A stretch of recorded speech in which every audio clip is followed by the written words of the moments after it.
not the top quarterback story of Bucks at Patriots. Steelers and Packers. How about them apples? Big Ben at Lambeau Field. Packers have won 2 in a row. And speaking of AT&T Stadium, where those two once played in the Super Bowl, it is the Dallas Cowboys taking on the 3-0 Carolina Panthers in Week 4, part of a very huge docket. Everybody's forgetting it's the Stefanski return tonight, too. I mean, that's just gotten totally knocked off the pages. Him coming off the bus. I mean, we do not have Kevin Stefanski coming off the bus in Minnesota. We do not. We're working on it. Ravens and Broncos, late window, and then, of course, as we all know, across the street, 3-0 versus 3-0 in the NFC West, which also has the Seahawks and 49ers playing today. Welcome to NFL Game Day Morning, presented by Lowe's. Join the home team. I am Rich Eisen, pleased to be with you for the next 4 hours, taking to the early window kickoffs of a very, very important and highly anticipated Week 4. Steve Mariucci, my Hall of Famer Kurt Warner, and then at the end of the set, in his Paisley window pane, a crucial catch honoring splendor. Good to see you over there, Michael Irvin. Yes, and good to be here. And Kurt, you know, we're honoring the whole crucial catch thing, Rich, and I got to get these pink suits out somewhere. I love it. I love it. And it's great. Again, it's called a crucial catch because everyone should be screened. Go screen yourself to make sure that you catch cancer before it gets too late, quite frankly. So that's why it's called a crucial catch. In football, a crucial catch is something that Michael Irvin dropped on this show last week. I didn't drop any crucial catches, Rich. Irv, I want to throw this to you, but the producers won't let me because they're afraid you're going to drop it and break a screen. How dare them think that I will ever drop anything? These hands have served me so well. Nothing will ever drop. I'm just going to fake a throw to you. Can you catch it? I could Odell it if you want. Go ahead. Odell it. Oh, yeah. Everybody, he caught it. He caught it. This is the greatest catch I've ever seen in my life. There it is. Oh, my God. No way. Brick hands. Brick hands. Oh, my God. Excuse me. Oh, my God. I must say, I need that video for my personal archive. Oh, my God. Oh, my God. Brick Y'all hands. hurt me, man. Oh, my goodness. Y'all are crazy, man. That's so funny. Oh, that's funny, man. That's funny. Listen.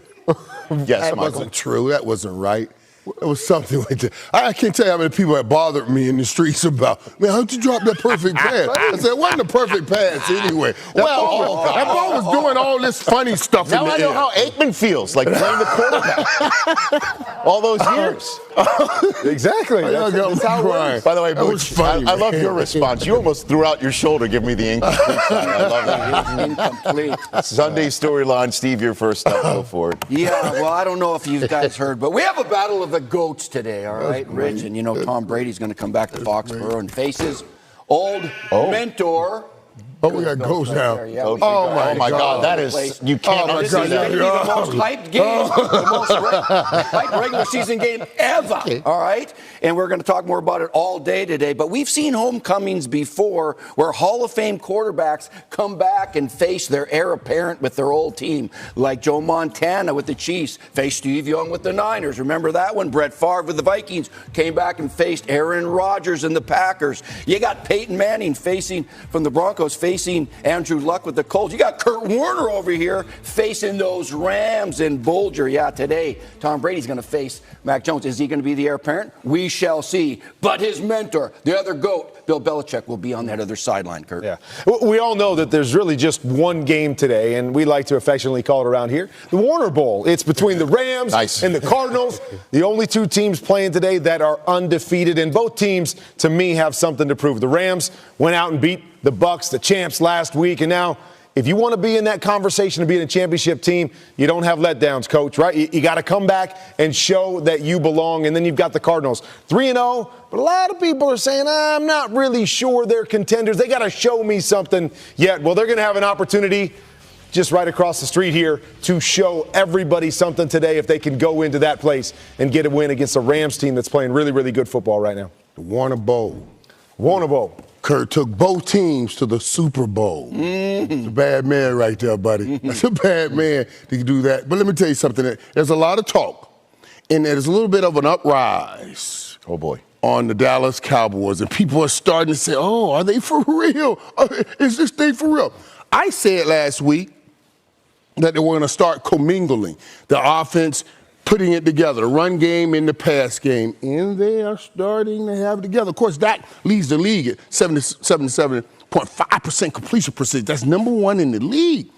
And we have a fourth ranked rushing attack, so you're running by air and by ground. And this, my dear, is a perfect opportunity to show the world that you are for real, because this Carolina defense is number one in total defense, rushing defense, passing defense, third down defense, sacks, big plays, yards per play, and all right, they're number two in scoring defense.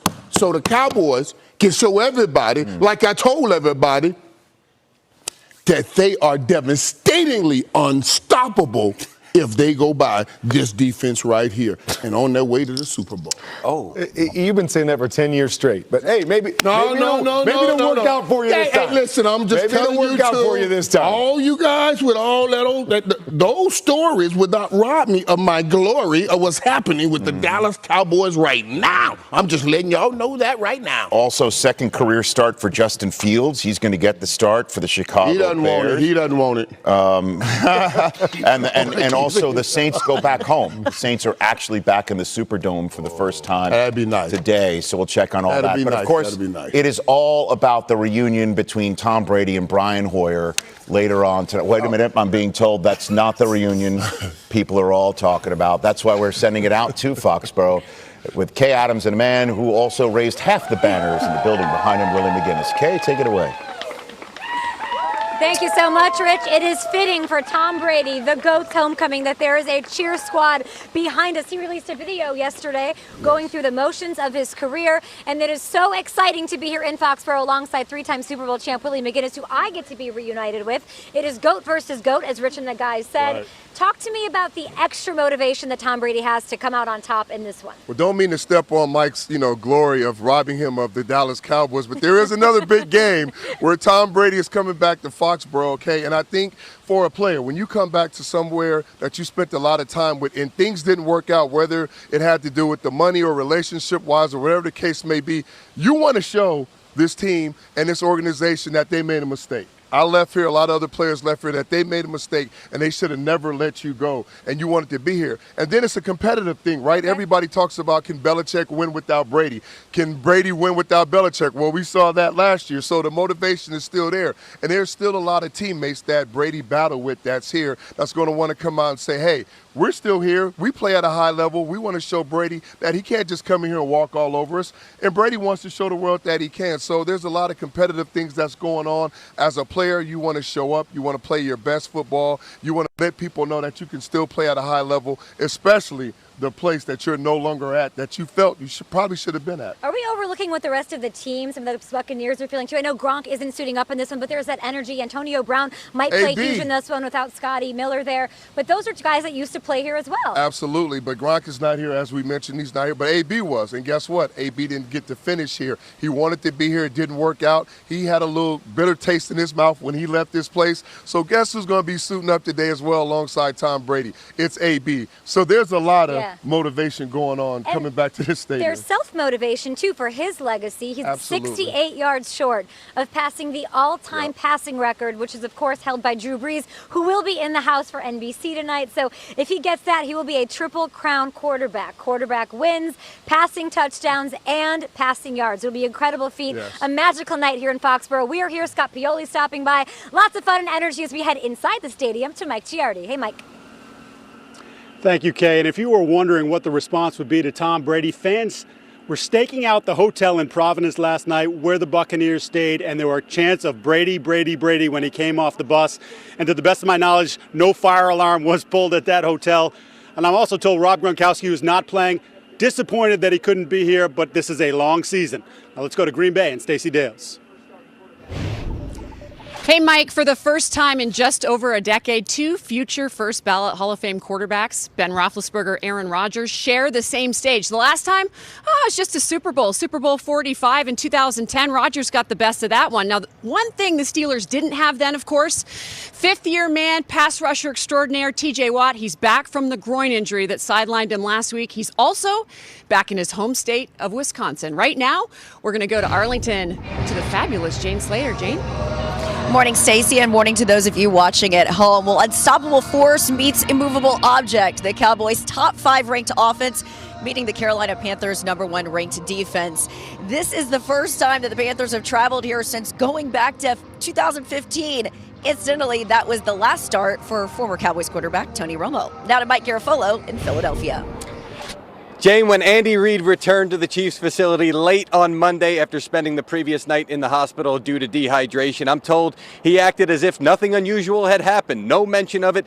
He wanted to show everybody it was just back to work. Didn't want to make a big deal of that, and certainly the rest of the week didn't want to make a big deal about his return to Philadelphia. For him, this game is not about him. It's about the team getting off a 2-game losing streak. Now to James Palmer in New Orleans.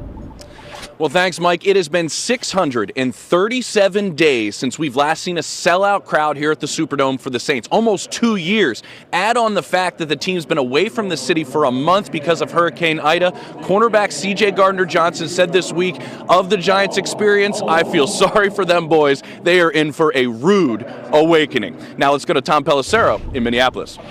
James Vikings running back Dalvin Cook told me his ankle feels good. He thinks he's ready for a full workload today against the Browns. It is a homecoming for Browns coach Kevin Stefanski, who spent 14 seasons in Minnesota as an assistant. Stefanski called me last night, said, I'm not even leaving the hotel. He did get one of his go-to spots, Revival, to cater fried chicken and ribs for the team dinner. Here's Ian Rappaport. Well, thanks, Tom. The Chicago Bears are going to start Justin Fields, a highly touted rookie, again today. He's going to make his second start. There was some mystery earlier in the week about who would be the Bears starter. They tried to keep it under wraps. The reality is Andy Dalton's knee is not quite ready. Could actually be ready next week, but Justin Fields gets the start against the Lions, hopes to improve on a disappointing first start. Meanwhile, in the big one tonight, Richard Sherman, the free agent corner who signed just on Wednesday with the Tampa Bay Buccaneers, is not only going to make his debut and play tonight, he is going to start. I'm told Sherman picked up the defense extremely fast and really impressed in practice. One player who, of course, is not going to be out there tonight, Rob Gronkowski. Bit of a surprise. There was some optimism about his status early in the week after he went down with a pretty nasty-looking rib injury. X-rays were negative, but the CT scan and MRI revealed 2 cracked ribs. Gronk could also miss next week as well, Rich. I mean, shouldn't be surprised that a Stanford guy could pick something up so fast.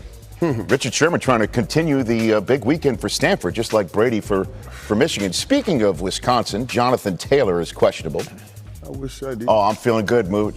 Beginning to feel my oats. 5-0. Oh, boy. That's your fantasy factors for a bunch of running backs.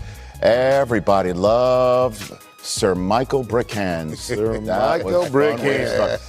Crying from laughing so far. There it is. Oh, that's so funny. Fantastic.